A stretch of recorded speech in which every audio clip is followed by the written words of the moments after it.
C'est parti avec le revêtement des rocades de Kinshasa avec une couche d'enrobé épaisse de 5 cm. L'opération a démarré ce samedi 31 mai à partir du PK13 de la rocade sud-ouest et avance en direction de la cité Millennium vers le PK19.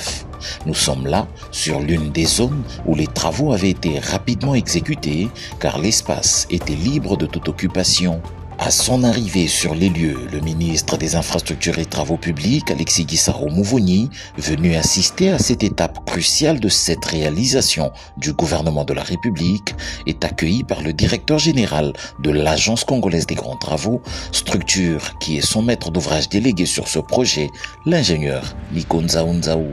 Le ministre reçoit juste après les explications sur l'évolution des travaux qui atteignent ce jour cette étape de revêtement, une avancée qu'Alexis Gisaro salue. C'est pour nous un pas qu'il fallait marquer parce que nous entrons dans une phase nouvelle. Nous avons vu comment la nature a été transformée ici, les travaux de terrassement, des grands travaux de remblai et les assainissements ont été faits, la couche de fondation, la couche de base et aujourd'hui nous arrivons à la phase finale pour la construction de cette rocade pour cette section qui est une section qui a été libérée, qui est libre de toute occupation. La visite du projet se poursuit avec un arrêt à la jonction de la rocade sud-ouest avec celle sud-est à hauteur de Mitendi, entrée Kingantoko.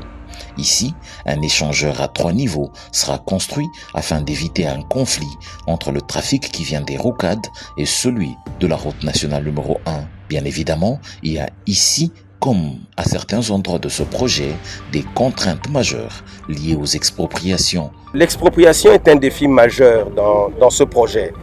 Le gouvernement a mis en place une commission avec nos collègues, la ministre des Affaires foncières, qui est la personne qui porte, ou la ministre qui porte le projet, du moins dans sa dimension, dans son volet expropriation. Nous l'accompagnons bien sûr dans cela parce qu'il y a toute une commission qui est mise en place et nous osons espérer que effectivement des solutions rapides seront trouvées parce que nous avons la crainte de vivre une situation où les entreprises ne savent plus avancer parce que l'expropriation prend du retard. Mais nous pensons que des solutions idoines vont être apportées pour accélérer ce processus et que la route ainsi que toutes les emprises soient libérées de toute occupation. Et je pense que notre population, la population de Kinshasa, attend cette route.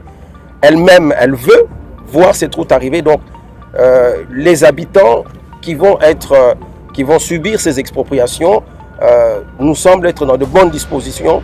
Et donc, des discussions sont en cours qui vont aboutir, nous l'espérons, assez rapidement à des solutions. Sur la rocade sud-est, c'est un immense changement auquel l'on assiste.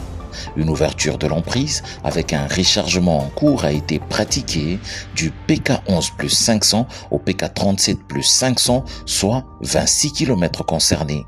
Les localités Kikimi et Bouma chez Antoine Gizenga sont ainsi traversées par cette immense piste à 4 voies qui deviendra sous peu une route revêtue. Le résultat est qu'il est déjà possible, avec le tracé du projet, de rouler de l'entrée Kingantoko jusqu'à quelques encablures de l'aéroport de Njili à la sortie de l'avenue Ndjoku. Le planning des travaux prévoit un revêtement complet de 73 km d'ici à fin 2017. Un pari que tient à relever à tout prix l'Agence congolaise des grands travaux.